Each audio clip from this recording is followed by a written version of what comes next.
Bueno, el tema del día de hoy, vamos a sacarlo de Éxodo 18. Se llama, le puse las características de un hombre de Dios. Pero antes de leer, me gustaría primero plantear algunas ideas, ¿no? Para poder tener un tren de pensamiento de acuerdo a lo que me gustaría platicar, ¿no? Cuando tú escuchas un hombre de Dios o un varón de Dios, hasta a veces que le dicen, ¿no? No sé si tú te has preguntado si tú eres uno. ¿Seré yo uno o no seré uno, verdad? A lo mejor tú tienes una idea de que un hombre de Dios tiene unas características inalcanzables, puede ser, ¿verdad? O a lo mejor también puede pasar lo contrario, que para ti un hombre de Dios pues tiene unas características más que alcanzables, ¿no? Yo creo que está a la mitad, ahorita lo vamos a leer, yo creo que está a la mitad, pero más que eso, la pregunta a la cual, una vez que sepamos que es un varón de Dios, que es un hombre de Dios, ¿para qué sirve ser un hombre de Dios, verdad? Porque hay mucha gente que no es hombre de Dios, y está bien, ¿verdad? Entonces, ¿de qué sirve ser un hombre de Dios? Entonces, vamos a ver tres cosas nada más de para qué sirve ser un hombre de Dios. Bueno, sirve para luchar, ¿verdad? Pero hay tres luchas que yo creo que todos tenemos. Hay más luchas, obviamente, ¿sí? Para conquistar lo inconquistable, que hay cosas que no se pueden conquistar. Que la gente normal, aunque luche y luche y luche, no la puede conquistar. ¿Sí? Para edificar lo que no se puede edificar de otra forma. Y para lograr lo que no se puede lograr. Yo creo que con esas tres tenemos para por el día de hoy. Entonces vamos a ver cuatro características de un hombre de Dios, y la misión después de eso es aplicarlo a nuestra vida y ver por lo menos las tres áreas en donde podemos utilizar nuestras habilidades. Al final de todo esto, el objetivo final es que te evalúes a ti mismo, que me evalúe yo a mí mismo, y me gustaría que oremos para ver si Dios te quiere dar lo que te falta. Sí, porque a todos nos falta algo, ¿verdad? Entonces, si te falta algo, vamos a pedirle a Dios que nos lo dé, ¿verdad? Entonces, ya habiendo hablado de eso, vamos a leer Éxodo 18. Lo vamos a leer desde el versículo 13 hasta el versículo 23, no, hasta el versículo 27. ¿Alguien que quiera leer del versículo 13 al 18? Yo voy. Adelante. Al día siguiente, Moisés se sentó a escuchar los problemas que los israelitas le presentaban para luego darles una solución. Todo el día la gente permanecía de pie esperando su turno para hablar con Moisés. Cuando Jetro observó que Moisés estaba haciendo lo que Moisés estaba haciendo, le preguntó: ¿pero qué estás haciendo? ¿Por qué tienes el pueblo de pie todo el día mientras tú estás aquí sentado? Moisés le contestó: los israelitas vienen a verme cuando alguno de ellos tiene problemas con otras personas, vienen aquí y me lo cuentan todo para que Dios diga quién tiene la razón. Yo les doy a conocer las decisiones de Dios y les enseño sus mandamientos y sus leyes. Jetro le dijo: eso está bien, lo que no está bien es la manera en que lo haces, pues te cansas tú y se cansa la gente. Este trabajo es demasiado pesado para que tú lo hagas solo. Muy bien. Versículo 19, yo lo tengo en otra versión, pero lo voy a seguir leyendo. Sí estamos entendiendo el escenario, ¿no? O sea, Moisés está cargando de chamba, como seguramente tú alguna vez te cargaste de chamba, y quieres hacer todo y no la armas, ¿verdad? Es lo que está pasando, ¿no? Después dice: oye ahora mi voz, es Jetro diciéndole a Moisés, ¿no? Yo te aconsejaré y Dios estará contigo. Está tú por el pueblo delante de Dios y somete tú los asuntos a Dios.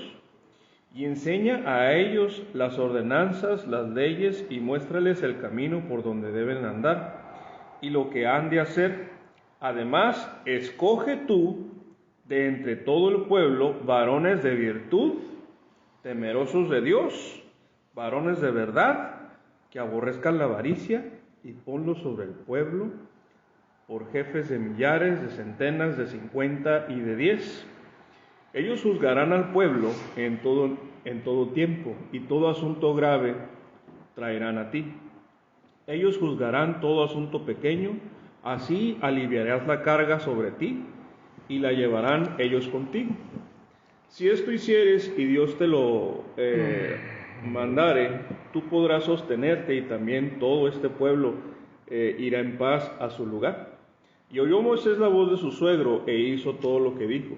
Escogió Moisés varones de virtud entre todo Israel, y los puso sobre el pueblo, sobre 1000, sobre 100, sobre 50, sobre 10, y juzgaban al pueblo en todo tiempo.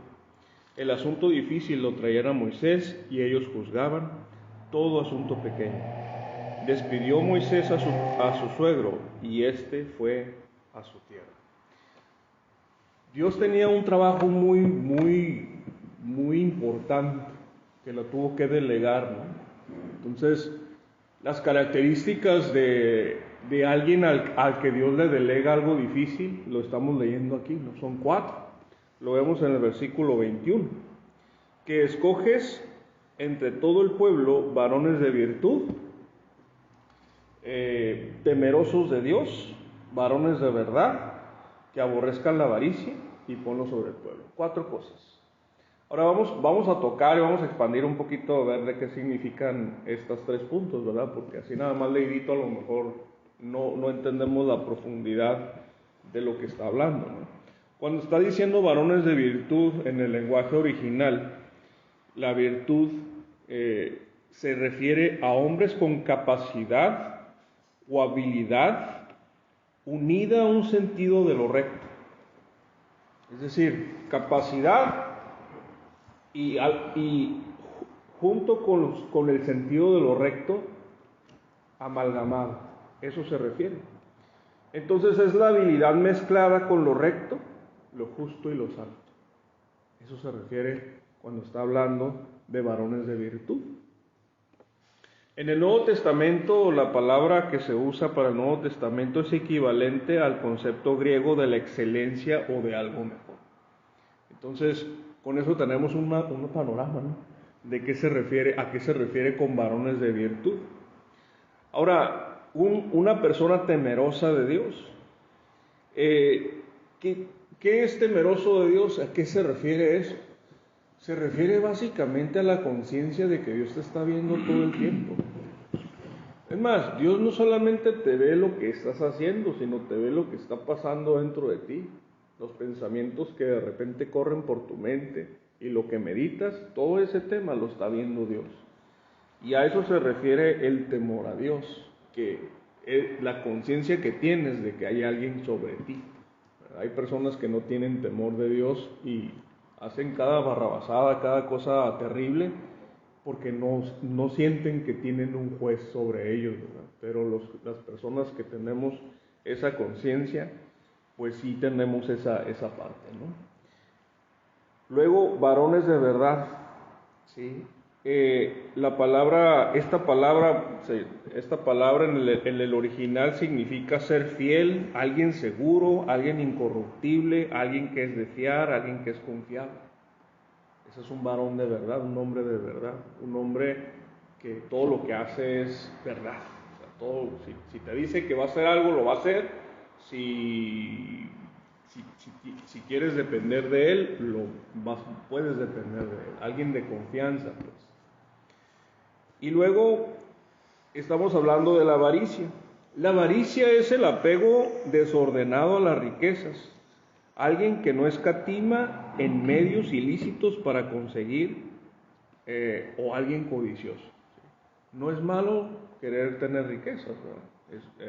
Eso es algo que ya ha quedado claro durante mucho tiempo. Lo que es malo es querer riquezas a toda costa, ¿verdad? A pesar, o sea, rompes las reglas, rompes tu moral o la moral para poder alcanzarlas, entonces ahí sí está mal. A eso se refiere. Entonces lo resumimos: varones de virtud, hombres con capacidad y un sentido de lo recto, temerosos de Dios, que tengan la conciencia de que Dios todo lo ve, varones de verdad, personas que son de fiar, personas fieles y personas sin avaricia. 4 cosas. 4 cosas que yo creo que no son tan inalcanzables. Y que cualquier persona que tuviera esas 4 cosas, Dios puede confiar en él. Porque aquí Dios está confiando en hombres, algo que es importante para él. Si estos hombres no tuvieran estas características, iban a tropezar al pueblo, y el tropezar al pueblo iba a deshacer una nación. Si estos hombres fueran corruptos, hubieran querido hacer su propio gobierno y deshacerse del gobierno que Dios estaba empezando a establecer. Todavía no se instituía la constitución de Israel, que son los mandamientos de Dios. Aquí apenas está como que el pueblo se está organizando, ya hubo una guerra, están como que tipo organizándose, ¿cómo le hacemos para que haya justicia? Y a estos hombres se les encomendó la justicia cuando todavía la justicia no estaba evidente para todos. Era el encomienda a personas que tenían estas características. Ahora, ¿de qué sirve eso? Sí, porque hay hombres que no son virtuosos, ¿verdad? Hombres que a lo mejor tienen cierta habilidad, pero no tienen ningún sentido de lo recto. Hay hombres que no tienen temor de Dios, que les vale Dios. Hay hombres que no son de verdad, que no son confiables, y hay hombres que son avariciosos y les va bien. ¿De qué sirve ser un hombre de Dios? Como lo dije hace ratito, sirve por lo menos para 3 cosas. Para conquistar lo inconquistable. Vamos a empezar por eso. Son 3 cosas, ¿verdad? Vamos a hablar para conquistar lo inconquistable. Lo vamos a ver en Colosenses capítulo 3. ¿Tú a qué crees que me refiero qué se te viene a la mente cuando digo a conquistar lo inconquistable? Para ti, ¿qué sería inconquistable? A nosotros mismos, ¿no? ¿Colosenses qué? Colosenses capítulo 3. Colosenses capítulo 3. A mí lo que me cuesta más trabajo es dominarme a mí mismo. No es tan difícil cambiar una circunstancia de la vida, ¿no? A veces hay algo incómodo, una situación que no te... Pero cuando se trata de ti mismo, está bien difícil. Y vamos a ver aquí qué es lo que dice la Biblia de eso. Fíjate lo que dice, alguien que quiera leer, fíjate que me gustaría que leyéramos Colosenses del versículo 5 al 10, alguien que lo tenga por ahí, del versículo 5 al 10. Si no lo tiene nadie, le doy. ¿Quién digo yo? ¿Quién dijo yo? ¿Todo bien? Le doy. Por eso, den muerte a todos sus malos deseos, no tengan relaciones sexuales prohibidas, no sean indecentes, dominen sus malos deseos y no busquen amontonar dinero, pues es lo mismo que adorar a dioses falsos. Todo esto hace que Dios se enoje con los desobedientes. Ustedes mismos se comportaban así antes de conocer a Cristo, pero ahora tienen que dejar también todo esto. No se enojen, no busquen hacer el mal a otros, no ofendan a Dios, ni insulten a sus semejantes, ni se mientan unos a otros, porque ustedes ya han dejado la vida de pecado y ahora viven de manera diferente. En realidad, ustedes son personas nuevas que cada vez se parecen más a Dios su Creador y cada vez lo conocen más.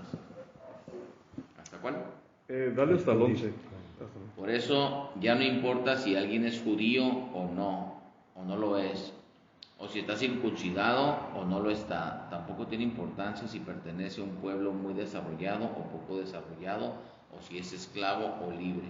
Lo que importa es que Cristo lo es todo y está en todo. En la Biblia no vamos a encontrar una solución para conquistarte a ti mismo de manera que hagas paz con aquellas cosas que están mal en ti. La orden en la Biblia es que te mueras. Esa es la orden. Pero la muerte de la carne, porque así se refiere la Biblia a eso, todas las pasiones que teníamos antes le llama la Biblia, tienen el apodo de la carne. Todos los apetitos que no son correctos del ser humano, la Biblia los apoda de esa forma. Y cuando la Biblia te describe todas esas cosas, esos temas que acabamos de leer, la solución que te da Dios es: haz morir. Pero tú me dirás, bien lo piensas ahorita quizás, y dirás, ¿cómo voy a hacer morir eso, verdad? Si soy yo, ¿verdad? ¿Cómo lo hago? En el versículo 1 de Colosenses, lo que estamos leyendo, nos dice cómo, de 1 al 4, ahorita lo vamos a leer. Pero a mí me gustaría que tú pensaras, ahorita que reflexiones un poquito, ¿qué cosas tuyas han muerto de ti desde que conoces a Jesús? Porque si tú, por ejemplo, si tú eres el mismo de, no sé cuánto tiempo tengas de conocer a Jesús, de aquel entonces a ahorita, entonces tienes una tregua con tu carne. Si las cosas que antes amabas no has dejado paulatinamente de amarlas, entonces en realidad puede que no estés, que no haya sido algo genuino lo que hayas estado compartiendo con Dios. Entonces, fíjate lo que dice el versículo 1 de Colosenses 3. Si pues habéis resucitado con Cristo, buscad las cosas de arriba, donde está Cristo sentado a la diestra de Dios. Poned la mira en las cosas de arriba, no en las de la tierra, porque habéis muerto y vuestra vida está escondida con Cristo Jesús. Cuando Cristo vuestra vida se manifieste, entonces vosotros también seréis manifestados con Él en gloria. El hacer morir algo es considerar que esa parte de ti, en un acto legal, murió con Cristo. Cuando tú dices, traigo este tema, traigo este enojo, traigo este carácter, traigo estos malos pensamientos, traigo esta serie de cosas, Señor, tú moriste por ellos en la cruz. Tu vida, en tu vida, tú sacrificaste todo eso, te viste desfigurado, tu espalda toda rasgada, porque allí estaba mi pecado contigo. Y al yo aceptar ese sacrificio, al yo aceptar que que mi carne se merecía lo que le pasó a la carne de Jesús, en ese momento yo estoy matando esa parte de él. Te lo pongo de otra forma. Hay personas, seres queridos, muy allegados a nosotros, que cuando ese ser querido se muere, algo de ti también se muere. ¿No te ha pasado? ¿No te ha pasado? Espero que no, ¿verdad? Pero si por lo menos si tú lo imaginas. Que un ser querido tan allegado a ti se muera, y cuando ese ser querido se muere, hay una parte de ti que se murió también. Y ya te marca, no vuelves a ser igual. Bueno, no sé cómo sientas tú la muerte de Cristo contigo.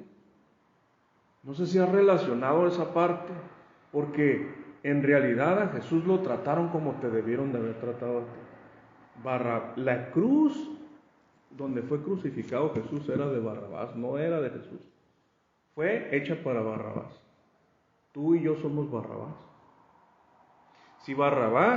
Si Jesús dijo, hazte un lado Barrabás, yo voy por ti. Yo te voy a sustituir, porque lo que te iban a hacer a ti, ahora me lo van a hacer a mí. Eso es lo que pasó, eso es lo que está pasando, legalmente está pasando. Es un representante legal de nosotros, Jesús. Y con lo que Él hizo, nos es contado a nosotros.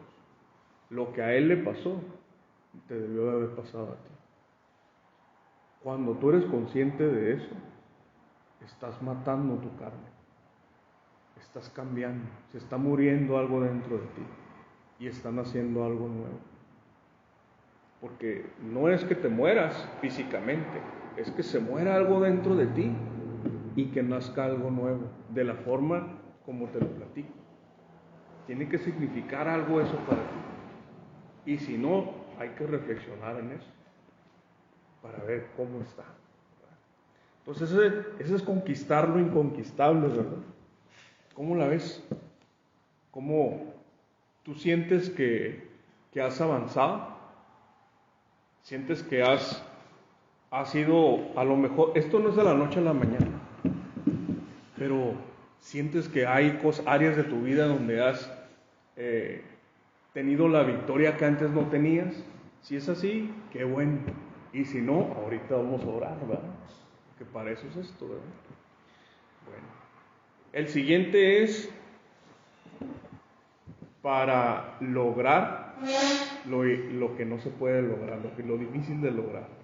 Segunda de Samuel, capítulo 23. Segunda de Samuel, capítulo 23. Fíjate, todos nosotros nacimos para algo. Naciste para algo, es indudable.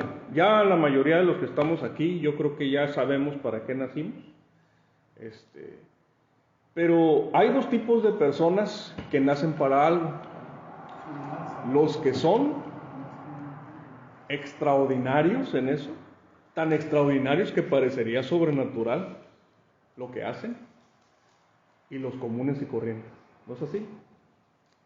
En tu área, a lo que te dediques.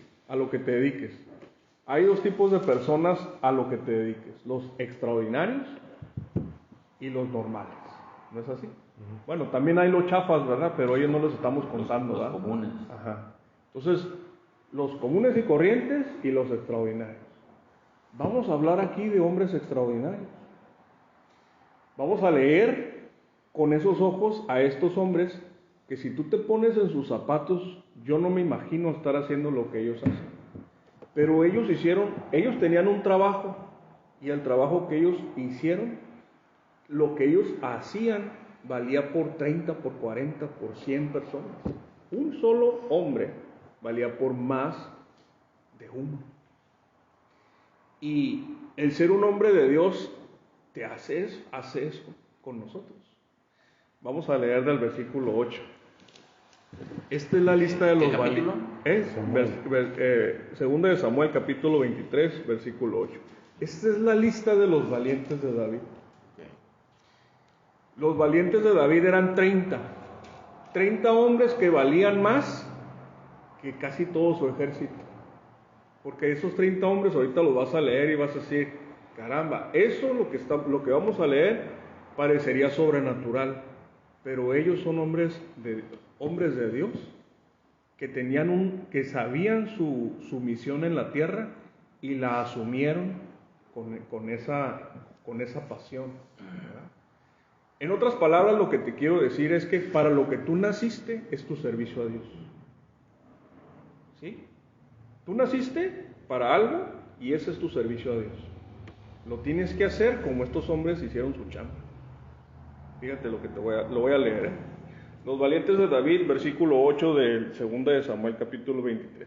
Estos son los nombres de los varones que tuvo David: Joab, Basebet, el Tacmonita, principal de los capitanes. Este era andino de Esnita, que mató a 800 hombres en una ocasión. Después de Eleazar, hijo de Dodo, Ahoita, uno de los 3 valientes que estaban con David cuando desafiaron a los filisteos que se habían reunido ahí para la batalla y se habían alejado los hombres de Israel. Se levantó e hirió a los filisteos hasta que su mano se cansó y se quedó pegada su mano a la espada. Aquel día Jehová dio una gran victoria y se volvió el pueblo en pos de él, tan solo para recoger el botín. Después de fue Samna, hijo de Age, Ararita. Los filisteos se habían reunido en Leí, donde había un pequeño terreno lleno de lentejas, y el pueblo había huido delante de los filisteos. Él entonces se paró en medio de aquel terreno y los desafió, y mató a los filisteos, y Jehová dio una gran victoria. Y Y 3 de los 30 jefes descendieron y vinieron en tiempo de la siega a David en la cueva de Adulam, y el campamento de los filisteos estaba en el valle de Refaim. David entonces estaba en el lugar fuerte, y había en Belén una guarnición de los filisteos, y David dijo con vehemencia: ¿quién me diera de beber del agua del pozo de Belén que está junto a la puerta? Entonces los 3 valientes irrumpieron por el campamento de los filisteos y sacaron agua del pozo de Belén que estaba junto a la puerta, y tomaron y la trajeron a David. Mas él no la quiso beber, sino que la derramó para Jehová, diciendo: lejos sea de mí, oh Jehová, que yo haga esto. ¿He de beber yo la sangre de los varones que fueron con peligro de su vida? Y no quiso beberla. Los 3 valientes hicieron esto. Abisai, hermano de Joab, hijo de Sarbia, fue principal de los 30. Este alzó su lanza contra 300, a quienes mató, y ganó renombre con los 3. Él era el más renombrado de los 30, y llegó a ser su jefe, mas no igualó a los primeros 3. Después Benaía, hijo de Joiada, hijo de un varón esforzado, grande en proezas, de Capsel. Este mató a 2 leones de Moab, y él mismo descendió y mató a un león en medio de un foso cuando estaba nevando. También mató él a un egipcio, hombre de gran estatura, y tenía el egipcio una lanza en su mano, pero descendió contra él con un palo y arrebató al egipcio la lanza de su mano y lo mató con su propia lanza. Y de ahí sigue describiendo. ¿Te lo fuiste imaginando? Estos compas, tú los veías y decías: un hombre matando a tanta gente, un hombre de guerra. Su chamba era la guerra, ¿verdad? Eran guerreros. Pero tú los veías y los ves con ese tipo de gente que es sobrenatural con lo que está haciendo. Una persona hacía lo que muchas personas. Estos eran hombres de Dios. Y a veces también nosotros podemos estar en ese ínter, en esa sintonía, ¿verdad? Pero también a veces no. A veces no tenemos esa sensibilidad con Dios como para conectarnos y estar en esa sintonía. Ya vimos aquí el tema de hacerlo lo inimaginable, ¿no? Ahora el tercer punto, el construir lo que es difícil de construir o lo que está arruinado. Nehemías capítulo 4. ¿Hacer qué, perdón? Nehemías capítulo 4. Vamos a hablar de la construcción. El tercer punto es construir lo que está caído. Nehemías capítulo 4. Te platico un poquito lo que está pasando en Nehemías. Nehemías 5. El templo, que es símbolo de la comunión con Dios, estaba caído. Estaba deshecho la barda alrededor del templo. Ya había habido un trabajo de reconstrucción previo, pero Nehemías estaba encargado de no solamente construir la barda de alrededor, sino de unificar a las familias. Y a veces una de las batallas que nosotros tenemos como hombres es cómo le hacemos para unificar a nuestra familia y al mismo tiempo estar viendo a Dios. Y esto es lo que está haciendo Nehemías. Está edificando y al mismo tiempo está uniendo a la familia. Y un común denominador de estos 3 puntos que les estoy diciendo es que ninguno de estos 3 cosas se pueden hacer sin Dios. No se puede. No se puede conquistar lo inconquistable, no te puedes conquistar a ti mismo sin Dios. No puedes parecer sobrenatural sin Dios. Y no puedes reconstruir lo que aparentemente no solamente es difícil construir, sino que hay gente alrededor que lo quiere evitar. Y la gente que lo quiere evitar está tan enojada que lo estás haciendo, que te distrae. Tienes tres frentes: por un lado tienes la reconstrucción, por el otro lado tienes la gente que lo quiere evitar, y por otro lado está el desánimo de las familias que tienen que trabajar junto contigo, porque no lo haces solo, tienes que tener ayuda. Tres cosas. Y toda esa presión sobre las personas que están edificando. La goma que hace que esto funcione es Dios. Si no está Dios ahí, no se puede hacer. Ahora, ya habiéndote dicho este preámbulo, vamos a leer del versículo 14 en adelante. Dice: después miré y me levanté y dije a los nobles y a los oficiales y al resto del pueblo: no temáis delante de ellos. ¿Quiénes son ellos? Los adversarios, los que los querían amedrentar, los que querían interrumpir el trabajo, la obra. No temáis delante de ellos, acordaos del Señor grande y temible, y pelead por vuestros hermanos, por vuestros hijos y por vuestras hijas, por vuestras mujeres, por vuestras casas. Y cuando oyeron nuestros enemigos que lo habíamos entendido y que Dios había desbaratado el consejo de ellos, nos volvimos todos al muro, cada uno a su tarea.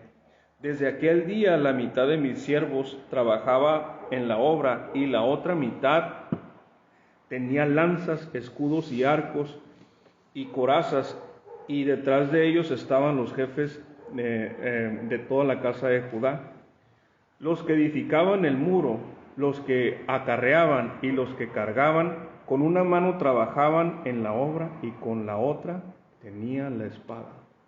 Porque los que edificaban, cada uno tenía su espada ceñida en sus lomos, y así edificaban. Y el que tocaba la trompeta estaba junto a mí. En la Biblia le llaman la espada a la palabra de Dios. Con un lado, con una mano estaban edificando y con otra mano traían la espada. Y eso hace la diferencia completamente. Completamente hace la diferencia. Dios está respaldando todo lo que tú pones en sus manos. Y tú alinearte con lo que Dios te está diciendo, te hace un hombre de fe, un hombre extraordinario, un hombre que sobresale. Ahora, aquí la parte reflexiva del tema, ¿no? Hay cosas de todo lo que hablamos hoy, porque yo lo sé en mí, hay cosas en donde no estoy ganando, hay cosas en donde no me parezco a lo que acabo de leer, hay cosas, inclusive probablemente del carácter, que me hacen falta. Pero eso no es impedimento para Dios, porque cuando nosotros realmente le pedimos a Dios algo, Dios se lo toma bien en serio y lo hace. Y mi pregunta es: ¿quisieras recibir tú de Dios lo que te falta? ¿Quisieras recibir de Dios eso que te ha impedido el conquistar esas áreas? Aunque nada más hablamos de 3, hay más áreas. Yo creo que con esas, si las tuviéramos controladas o las tuviéramos como la tienen ellos aquí, no tendríamos tantos conflictos, ¿verdad? Entonces, la invitación es a que si tú quieres, podemos pedirle a Dios para que Dios haga algo. Cuando nosotros le pedimos a Dios que Dios haga algo, es nosotros alineándonos a que nos use para conquistar esto que tenemos que conquistar. A veces lo que sucede mucho es que le pedimos a Dios que arregle las cosas Él solo, ¿verdad? Y no estamos dispuestos a involucrarnos en el trabajo que se tiene que hacer. Y cuando nos involucramos nosotros en el trabajo que se tiene que hacer, entonces ahí es cuando Dios dice: ok, eso es lo que yo quería. Dios podía perfectamente acabar con todos sus enemigos y que el pueblo de Israel entrara con la tierra limpia, ¿sí o no? ¿Verdad que sí podía? Lo hizo con los egipcios. Pero ¿no te has puesto a pensar por qué Dios no lo hizo con el pueblo? Y había varios enemigos dentro de la tierra de Canaán. Porque Dios quiere que pelees. Porque Dios quiere que sea difícil para ti a veces algunas cosas. Dios quiere que parezca que vas perdiendo, pero vas a ganar. Eso es lo que Dios quiere. Y cuando nosotros entendemos esas cosas, créeme que hace toda la diferencia, porque ahí ya nos empezamos a ser responsables nosotros y no le dejamos a Dios toda la chamba. Es hacernos responsables y decir, yo voy. Entonces, ¿te parece si oramos? ¿Te parece si oramos? Siento que me gustaría guiarte en una oración. Me gustaría que repitieras. Le vamos a orar a Dios, le vamos a pedir a Jesús, le vamos a pedir perdón a Jesús si estamos fallando en algo. Yo también necesito pedirle perdón, ¿verdad? Todos yo creo que aquí podemos identificar algo de lo que acabamos de hablar, que andamos regando en algo. A pedirle perdón a Dios y decirle, Señor, dame lo que necesito. Dice aquí que cuando Dios comisionaba algo, le despertaba el espíritu a la persona. Cambiaba algo dentro de la persona, tocaba algo dentro de la persona, y al tocar eso que estaba dentro de la persona, también mandaba a su Espíritu Santo dentro de la persona. Y en ese momento, cuando pasaba eso, la persona, había algo dentro de ella que la movía, una fuerza que no lo dejaba regresar a de donde venía. Y eso es lo que me gustaría que oráramos el día de hoy. Que haya una fuerza dentro de nosotros tal que no nos deje regresar y que nos permita lograr lo que acabamos de leer. Eso es lo que yo quiero pedirle a Dios para mí. Si yo lo quiero para mí, también lo quiero para ti, ¿verdad? Porque yo creo que todos estamos de acuerdo en que queremos esto, ¿verdad? Entonces, vamos a orar, ¿qué te parece? Vamos, repite conmigo, Señor Jesús. Señor Jesús, Gracias por tu misericordia. Gracias por morir por mí. gracias por morir. Señor, yo quiero que me perdones Señor, yo quiero que me perdones. si he fallado en alguna área de mi responsabilidad. Señor, yo te pido que sanes mi vida, que me transformes y que me hagas un hombre confiable para ti. Que tengas la confianza para que yo pueda guiar a mi familia, para que pueda lograr aquello para lo que nací, para que gracias a tu sacrificio me pueda conquistar a mí mismo. Señor, lléname en este momento de lo que yo necesito para ser el hombre que tú quieres que sea. En el nombre de Jesús. Amén. Déjame orar ahora por ti, ¿qué te parece? Ten una actitud de que quieres recibir de Dios. Yo voy a orar y le voy a pedir a Dios que atienda tu oración, porque a veces es necesario que alguien interceda por nosotros. Padre, gracias. Señor, has escuchado la oración de mis amigos, Señor. Has escuchado la petición de su corazón, has pesado su corazón, has entendido si es sincero o no, Señor. Aún si no es sincero, Señor, tú no te tomas las cosas en juego, sino que atiendes esas palabras, Señor. Tú no eres hombre como nosotros. Lo que hemos dicho se está escribiendo en un libro ahí contigo, Señor. En el nombre de Jesús yo te pido que en este momento les des a ellos, Señor, lo que necesitan. En este momento que tu Espíritu Santo, Señor, sea entrando en ellos, Señor, acomodando lo que tiene que acomodar, sanando lo que tiene que sanar. Señor, gracias. Gracias por el perdón que les has dado, Señor. Gracias por esa petición tan bella, Señor, de querer ser alguien agradable a ti, Señor. En el nombre de Jesús yo te pido, Señor, si tú estás necesitado, amigo, si estás necesitado, ten la actitud de recibir. Cuando tenemos la actitud de recibir, Dios nos manda. Dice tu palabra, Padre, que si te pedimos tu espíritu no nos negarás. Tú no eres hombre como nosotros, tu espíritu es para nosotros lo mejor, nuestra guía, lo que nos dirige, Señor, en el nombre de Jesús. Te pedimos que tu espíritu sea bebido en este momento por nosotros, que cambies eso que está en nosotros, que hagas que estos hombres, que yo mismo, Señor, nos mudemos en hombres agradables a ti. Gracias, Dios. Gracias, Señor. Danos la habilidad, Señor, de conquistar nuestra familia, de conquistar aquello para lo que nacimos, Señor, de conquistarnos a nosotros mismos, Señor. Gracias. Gracias. Gracias, Dios. Eres bueno. Eres bueno. Gracias. Gracias. En el nombre de Jesús, gracias. Gracias. Gracias, Señor. Gracias. Gracias. Amén.